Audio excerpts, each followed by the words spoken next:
Hey, what's up, everybody? 757 USAF back with another 1/4 scale model review, and this time is the GeminiMacs United States Air Force Boeing C-17 Glowmaster 3, and this one is in the Anchorage Air National, well, it'll be the Alaska Air National Guard with the Anchorage base. I got this plane about 3 weeks to 4 weeks ago. I had this plane for a little bit now. But this is a pretty rare plane for me to get, only because I don't really buy military aircraft. I just always focused on the commercial side of aviation. But at the same time, I've always wanted to get a C-17. They always just looked really cool to me. Never really seen a C-17 in person, sadly. I really wish I can, but hopefully soon. But let's just quickly go over the box like normal. Just get that out of the way because we don't really care about the box. GeminiMacs. I know GeminiMacs have this style box where it's kind of like a metal step, I guess you can say. But yeah, the C-17 right there, Anchorage. You can pause that if you want to read that. Where the plane would sit. I forget which year this was released in. This was a 2019 release. But there is the aircraft right there.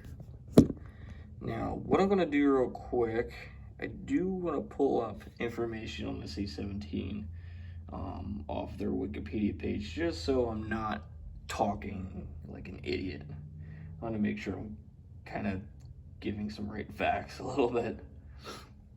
All right, got that pulled up. But up front, you do have your, I guess you can call it your boarding door, which would be right there. It is, well, of course, the wings come from the top of the aircraft, like a lot of military cargo aircraft, like the C-5.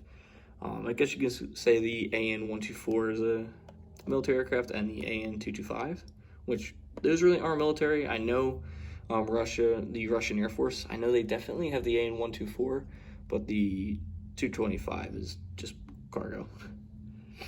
Trying to think. I don't really know what these engines are. I think they might be CFMs. Now I gotta go look. The engines are Pratt & Whitney, actually. Pratt & Whitney engines. The registration for this one is 00185. Then you have the Anchorage title right there. You have the wolf on this side. Then the AKANG Air National Guard with the American flag. The one thing I was kind of impressed with, I didn't realize that the C-17s did this. They actually have a little red gem for the beacon. And over the wings, you do have your U.S. Air Force emblem, then USAF right there. All right, and it goes to the other side. Pretty much the same exact thing. If you can read right in there, you have Alaska Air Guard. And on this side, it's just a bird. I couldn't tell you what kind of bird it was or is. Give you a quick front view. It does sit on the back wheels just a little bit, but it's not too worried. I'm not too worried about it because if you have it at a certain angle, it will sit normally. And the one thing I do need to do is go out and get some super glue because this wheel's a little loose. If you can see, it's kind of just changed a little bit. Now, the one thing that all C-17s do in Gemini, which is pretty cool that they do this, so you just set the camera down. Of course, everybody probably knows this by now. The back does come down like that, and it's just a nice touch that you can see that. I'm actually do this, so the back's actually fully down like that. It's just a nice touch to see that if you want it displayed at like a hard stand or something like that.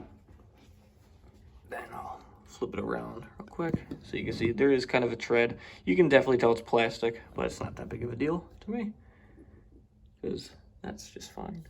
And just push everything back together.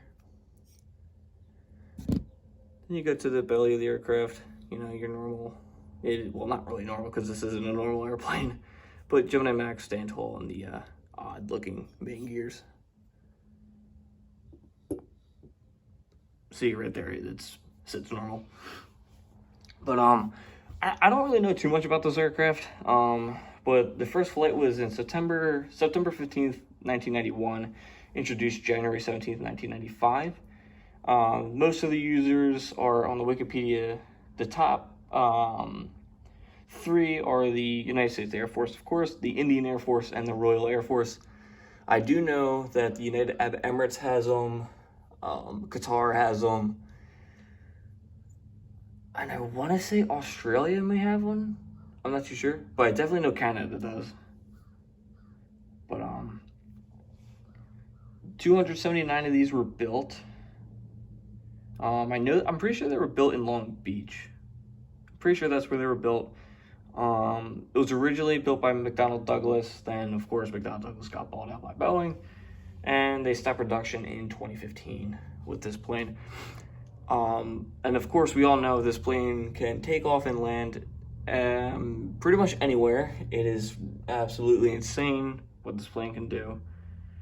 But yeah, of course it can carry it. It doesn't carry as much as the C5, but it can carry a lot of cargo, because I know it can carry tanks, helicopters, Humvees.